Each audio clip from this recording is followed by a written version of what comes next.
Hi, welcome to AFTV. It's now time for the Predicted 11 video for the game Fulham versus Arsenal on Sunday at 2 p.m. kickoff.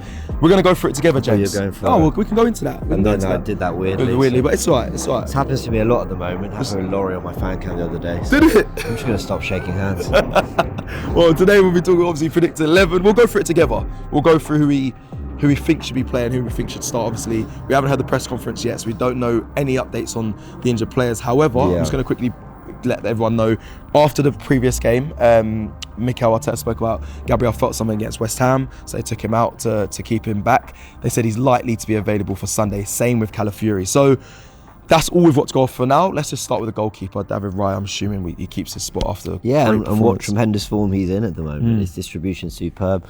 He's feeling like a leader at the back, someone who's really kind of commanding his back four as well, taking ownership for everything that comes into the box, is making the big saves as well, and he has done all season. You can rattle off 3, 4, 5 games where, perhaps the results go differently if we haven't got David Raya in between the posts. And last season we weren't saying that. We were saying 100%. That there was plenty he was adding and that we could maybe see the potential. But this season, he's saving us points, which I think is something that you need to win a title. The goalkeeper's always part of the conversation for a title winning side. Look at Ortega one-on-one v Son at the end of last season. The goalkeepers can have those moments. City deserve to win that game, but it's 1-1 if Ortega doesn't sort of help bail his player out. And sometimes you need your goalkeeper to bail you out, and Raya's more than done that this season. Yeah, Son should have scored that. It's so funny that they beat them 4-0 and they always beat City, and that one time do you know what, you should never Welcome to football. Shouldn't rely on Tottenham though. That is football, honestly, that is football. And well said about David Raya. I know you bigged him up on Forever Arsenal as well. You gave him the flowers he deserves. I think you spoke about just his distribution, and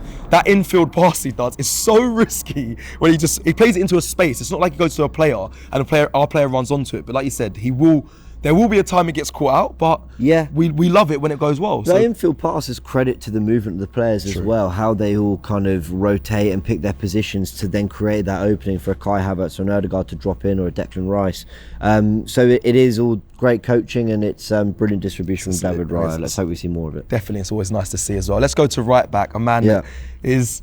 I said it a few weeks ago. I'm a big fan of Timber. Yeah. More so than, obviously, I'm not going to discredit what Ben White's done for Arsenal, but I think Timber is the complete fullback, and I think now fans are starting to say there will be, once Ben White's available, some uncomfortable conversations potentially. But I don't want to go too far one way, because you never know what could happen going forward. But Timber, I'm sure, keeps his spot at right back for you. Yeah, the funny thing about Ben White is, while I agree, and Turkish said this a lot, that Ben White's been one of the top 2-3 right backs in the Premier League for the last 2-3 seasons, and I totally agree with that. But there's still something about Ben White that's always felt more centre back than right back to me. I don't know what it is. Something about him feels more naturally a centre back, and I saw his performance against Liverpool at the Emirates when William Saliba wasn't available. And you just pass over the top to Saka from a central position, that distribution he's got, and also loves to put his body in the way. Now, to be fair, Timber can do a lot of that too. I was going to say he's more centre back as well. There's an agility about Timber. There's a flair. There's a I don't know, wriggliness. That ability to just in a tight space, or with a turn or a chop one way, a turn the other. He's got this ability to make space, and also he's actually been really good at finding players with a nice low cross on the floor. Did against Leicester, did against Sporting. Feels like more of a natural overlapper. So there's lots I really like about Timber at right back, and I think he isn't just playing the position brilliantly. I think he feels more naturally suited than Ben White, but Ben White is such a beautifully versatile player that he's just played brilliantly there too. Can I ask you just quickly, if we was to come up against, say, like a Vinny Jr., who would you want more to defend against him, a Ben White or a Timber? And comments, let me know, because look, this is tough. Ben White was our starting right back at a time where Arsenal felt their most imperious defensively. Let's not ignore that. Ben White started a right back away at Villa Park in the 2-0 win, in the 0-0 at the Etihad last season, and then came on to try to see out the game with an injury when we were down to 10 men. So my instinct is that if we are playing a Champions League final and you've got Vinicius and Mbappe and you're up against Real Madrid, my instinct is Timber plays left back and White plays right back, because I think that's your best make up of the back. I mean, look at the turn to Timber at left back against Amad Diallo against United the other day. That was really clever from Arteta, because he had to move a lot of pieces, but it worked. So White is in that team in a Champions League final tomorrow. It's very but I think Timber is too. Yeah, so both of them. 2 right backs, back 5. Park the bus, eh? That's all we do anyway, so why not? All right, let's go into the centre back pairing. Obviously, Saliba. I gave him amazing flowers on Forever Arsenal, so big up to you guys. Make sure you check that out. What a player! I don't need to say too much. He's going to be starting against Fulham on the weekend. But that left-sided centre back, if Gabriel is fit, does he go straight back in? I think I want to hear from everyone in the comments. Really, is that a thing? It's a no-brainer. Go straight back in, even though Kivior was fine. I thought Kivior was great. I did. I thought he was really good. I mean, look, and I feel bad saying this, but it's great for the level that we've seen of Kivior up till now. And what I mean by that, he played legitimately very, very well. Yeah. But that would have been like really bog standard for Saliba and Gabriel, is what I'm saying. And I feel really rude saying that. I don't mean that, but Kivior's stock had fallen, playing right centre back, left back, and the question had always been, but if he plays his best position, which is what he was meant to do, cover for Gabriel left centre back, who's never unavailable. Do you get a slightly different player? And I thought he did brilliantly against Man United. I really, really liked his performance. Now, if Gabriel's fit, we're gonna do if Calafiori and Gabriel aren't fit, who would be the same back line we saw against you've United? got to stick with it. You've got to stick with it. But if they are fit, then I think you play Gabriel and Calafiori. Yeah. I think there's a temptation, and you might all think I'm overthinking this, but if they're going to play Adama Traore, and I don't know if he's fit or available. I don't know. Which really poor prep from me. No, he is.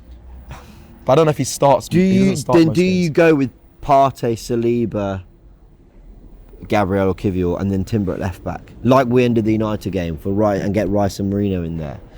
Do you get a little bit more height? Do you get a little bit more presence away from home? Do you try and stop that threat? Probably not. You probably focus on your own game. Yeah. I think Adama, for all the speed that he has, faster than the Premier League, it's end product.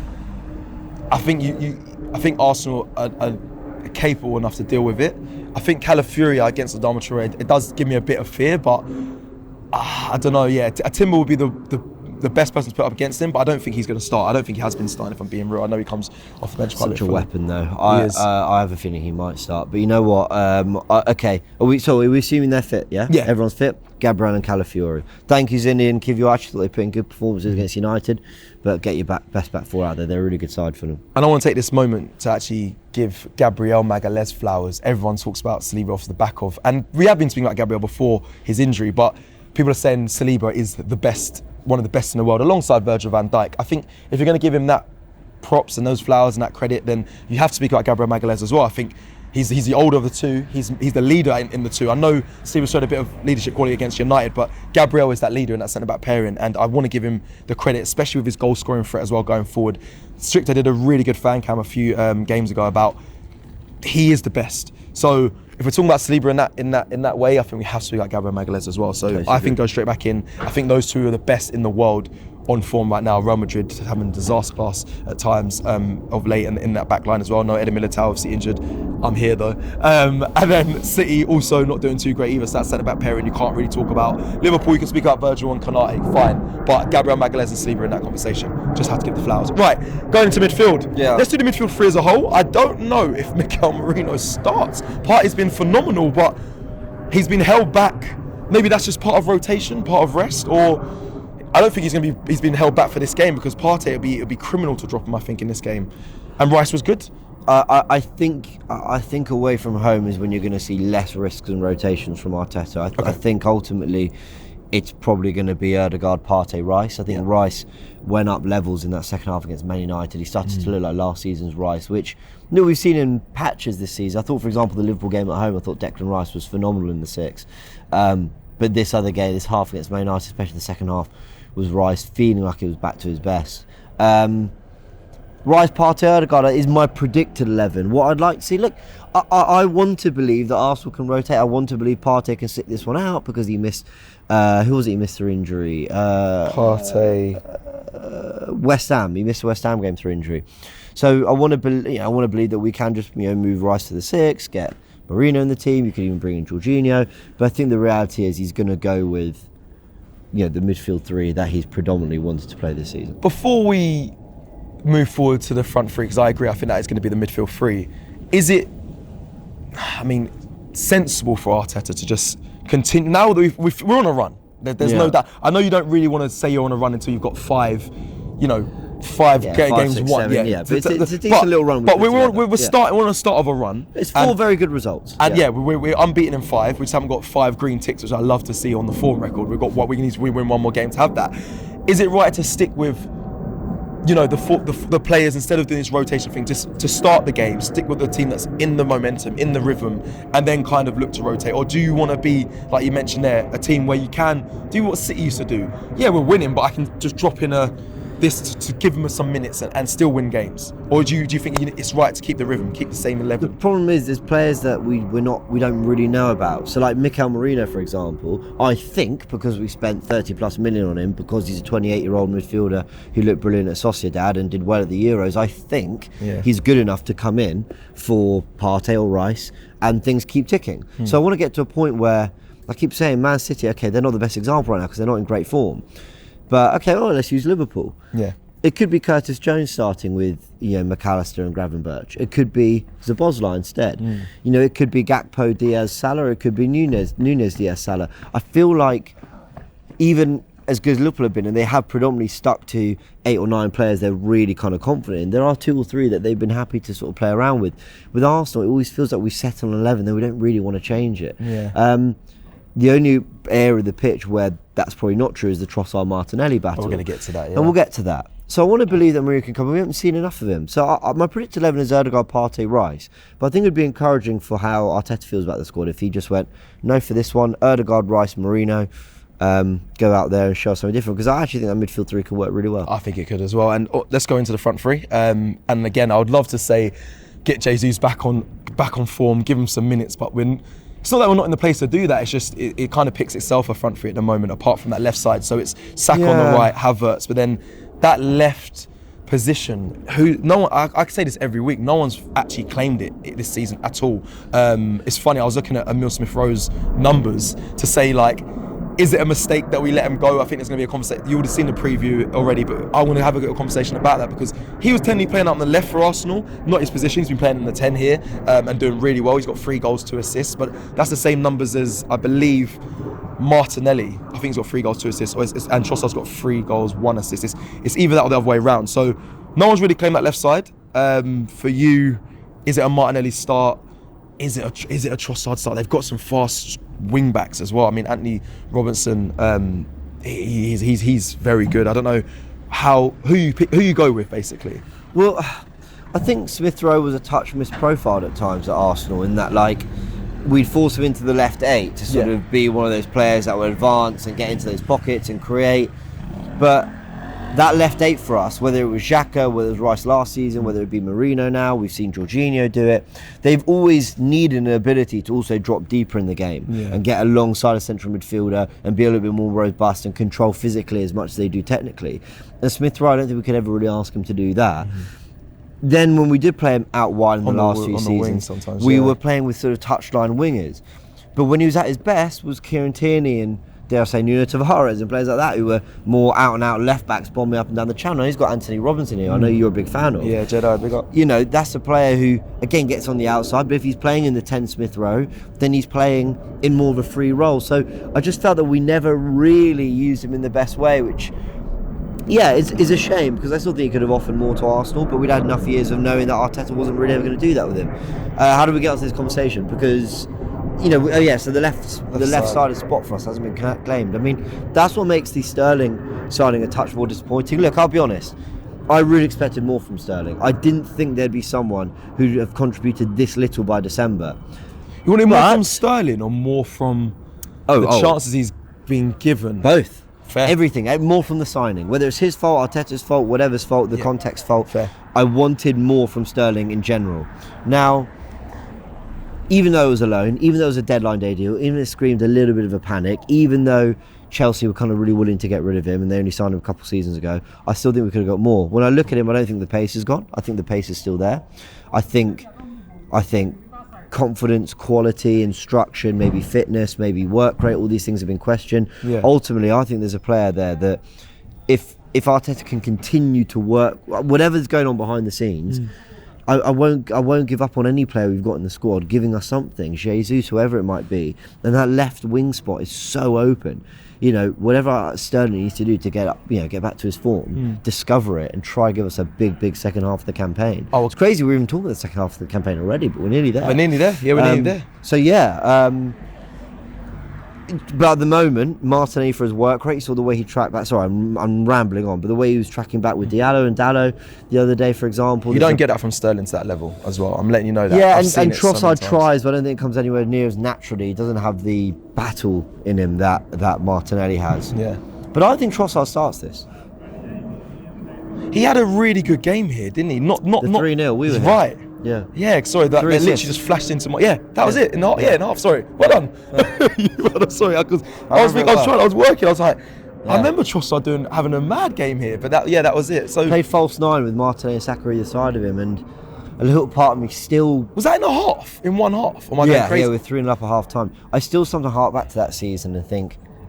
We were the most fluid Arsenal I've ever seen. Unbelievable. When Trossard was in that false 9. Yeah. And so when everyone debates Jesus and Havertz, and even if I don't always say it, there is just a little voice in my head that just goes, but what about Trossard? Like, what about Trossard in that false 9 spot? And it's probably never going to happen now because Arteta he's not interested in it really. But I don't know, there's temptation there. All right, so Trossard out on the left and Havertz up top and then Saka on the right. I think it will be that. I don't think Havertz was great against United. I think you could easily go for Jesus. But I think he'll stick with Havertz because that's his guy. Okay. Well, that is it for our Predicted 11. I do want to actually just quickly touch on something before we wrap up this video. Let us know your thoughts on the Predicted 11 and if you agree or disagree or who you would like to see start on Sunday. One last thing, right? Have to talk about this. Corners, set pieces, the media. And I know James big him up, he's going to have a video on his channel, but just briefly, because I woke up this morning, did all the research, and it feels like every time Arsenal do something, it's like we have to hone in on it massively. Do breakdowns. I see BBC Sport doing a breakdown on how you stop these set pieces from Arsenal, why they're so good at set pieces. I see Gary Neville saying that Nicolas Jova is the most annoying man in football. I see so much outrage from just us scoring. Set pieces have been around people for many years in football. Don't know if you know that. When we had the dark arts, I saw people doing full breakdowns. Ben White undoing the goalkeeper glove. I see him blocking off people at set pieces, kicking the ball out, wasting time. Arsenal becoming dark artsy and a bit of a mean side. Why is it? I don't know. Maybe it's a good thing. Maybe people like that everyone's always talking about Arsenal. For me, I just think it's gone so far one way. We do one thing and they want to criticise it or make it a problem. For you? I don't mind the breakdowns, the relentless breakdowns and trying to analyse what we're doing. I don't mind because that shows we're an interesting club, that we're a big club, that people want to talk about us and that people pay attention to what we do, even if other clubs are doing it. I don't have a problem with that.